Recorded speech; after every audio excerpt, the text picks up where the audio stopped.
SSC পরীক্ষার্থীরা অসহযোগ আন্দোলনের ডাক দিয়েছে। তাদের দুইটা দাবি, পরীক্ষা ১ মাস পিছানো হোক এবং প্রত্যেকটা পরীক্ষার মধ্যে ৩-৪ দিন বন্ধ দেওয়া হোক। এরকম দাবি নিয়ে ইতিমধ্যে শিক্ষা বোর্ডের সামনে অবস্থান করছে শিক্ষার্থীরা। আমি সময় টিভির নিউজ দেখলাম, তার সাথে আরো বেশ কয়েকজন শিক্ষার্থী আন্দোলনরত শিক্ষার্থীর সাথে কথা বলেছি। কি হচ্ছে আন্দোলন নিয়ে আমি সেটাই ভিডিওতে জানাবো। বর্তমানে শিক্ষার্থীরা দীর্ঘদিন ধরে বলে আসছে যে ৩ তারিখে তারা আন্দোলন করবে। আমি বলেছি আন্দোলন করলে আমরা বিষয়গুলো নিয়ে কাজ করব, তার আগে কাজ করা আমাদের পক্ষে সম্ভব নয়। সর্বশেষ শিক্ষার্থীদের দাবির পরিপ্রেক্ষিতে তারা মাঠে নেমেছে এবং তারা ঈদ পরবর্তী সময় আন্দোলন করে জানাচ্ছে তাদের দুইটা দাবি, যেটা আমি একটু আগেই বলছিলাম। তারা বলছে তাদের পরীক্ষা ১ মাস পিছিয়ে নিতে হবে। এর কারণ হিসেবে তারা বলছে রমজান মাসে তারা পরীক্ষার প্রস্তুতি ভালোভাবে নিতে পারেনি। যেহেতু পরীক্ষার আগ মুহূর্তে রমজান ছিল, তাই তাদের পরীক্ষাটা আরও কিছুটা পিছিয়ে মে মাসে, মানে এপ্রিল মাসের পরিবর্তে মে মাসের দিকে তারা শুরু করার কথা বলছে। অন্যদিকে তাদের আরও একটা দাবি হচ্ছে প্রত্যেকটা পরীক্ষার মধ্যে পর্যাপ্ত বন্ধ দিতে হবে। পর্যাপ্ত বন্ধ কোনো পরীক্ষার মধ্যে নেই, বিশেষ করে ২১ তারিখ থেকে ২৪ তারিখ পর্যন্ত ২১, ২২, ২৩, ২৪ চারটা পরীক্ষা তেমন বন্ধ ছিল না। এরকমের জন্য না হয় এই পরবর্তী যে রুটিন সেটা যেন আরও পারফেক্ট ওয়েতে তৈরি করা হয়। ইতিমধ্যে বিভিন্ন শিক্ষা বোর্ডের শিক্ষার্থীরা অবস্থান করছে বলে আমরা শুনেছি। হয়তো নেক্সট আপডেট আমরা জানাতে পারবো যে শিক্ষা মন্ত্রণালয় থেকে কি বলছে তারা।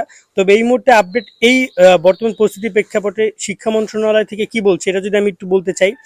শিক্ষার্থীরা যে তাদের রুটিনে অসন্তুষ্ট, এই বিষয়টা শিক্ষা মন্ত্রণালয় অনেক আগেই জানে। এমনকি আমরা নিজেরা অবহিত করেছি বোর্ডের কর্মকর্তাদেরকে, যাদের সাথে আমাদের কথা হচ্ছিল। তারা জানলেও তারা এই বিষয়টাকে ডিনাই করেছে এবং তারা পরীক্ষা টাইম টু টাইম নেওয়ার জন্য পরিকল্পনা গ্রহণ করছে এবং প্রস্তুতি সেভাবেই আগাচ্ছে। এখন এই মুহূর্তে শিক্ষার্থীরা তাদের দাবি নিয়ে রাস্তায় নেমেছে। এখন শিক্ষার্থীদের দাবিগুলো, মানে শিক্ষার্থীদের জায়গা থেকে যৌক্তিক, অনেক শিক্ষার্থী আবার অযৌক্তিকও বলছে।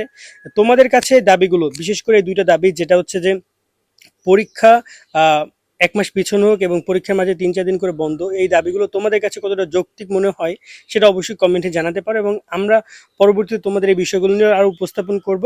তবে শিক্ষা মন্ত্রণালয় থেকে এখন পর্যন্ত এই আন্দোলনের পরবর্তীতে আনুষ্ঠানিকভাবে কোনো কিছু জানায়নি। হয়তোবা খুব শীঘ্রই তারা জানাবে, যদি শিক্ষার্থীরা সেভাবে রেসপন্স তাদের কাছে পৌঁছতে পারে এবং তারা জিনিসটাকে গুরুত্ব সহকারে নেয়। কিন্তু উচিত হবে শিক্ষার্থীদেরকে দ্রুত সহকারে এটার একটা সিদ্ধান্ত দেওয়া। কেননা যদি যতদিন শিক্ষার্থীরা মাঠে থাকবে বা এই বিষয়গুলো যত গভীরে যাবে, তত শিক্ষার্থীরা ভোগান্তির শিকার হবে এবং তাদের প্রস্তুতি খারাপ হবে। তবে এই অবস্থায় যারা ইতিমধ্যে পড়াশোনার মধ্যে প্রিপারেশন নিচ্ছ, পড়াশোনা করছো, তাদেরকে পরামর্শ থাকবে তোমরা অবশ্যই পড়াশোনা করো। পড়াশোনা থেকে বিমুখ হও না, পড়াশোনা থেকে মুখ ফিরেও নিও না। আন্দোলন যে কোনো দিকে যেতে পারে বা আন্দোলন বিভিন্ন সময় বিভিন্ন রূপ নিতে পারে। আবার এমন যারা আন্দোলন করছে ওরাও কিন্তু পড়াশোনার মধ্যেও বর্তমানে রয়েছে। তো বলবো যে পড়াশোনার মধ্যে থাকো তোমরা, বাকিটা আল্লাহ ভরসা, এবং যদি এটা সফল হয় বা যদি এর আপডেট আসে আমরা জানানোর তোমাদেরকে চেষ্টা করব। তবে বর্তমানে বিভিন্ন শিক্ষা বোর্ড, বেশ কয়েকটা শিক্ষা বোর্ডের নাম আমাদের সামনে এসেছে কিন্তু প্রুফ আমরা পাচ্ছি না, তাই আমি ওইগুলোর নাম বললাম না।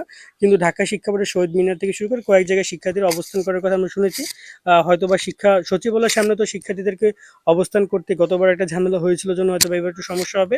বাট আমরা পরবর্তী আপডেটগুলো তোমাদেরকে জানাতে পারবো যে তারা কি চাচ্ছে এবং শিক্ষা মন্ত্রণালয় আনুষ্ঠানিকভাবে কি বলেছে।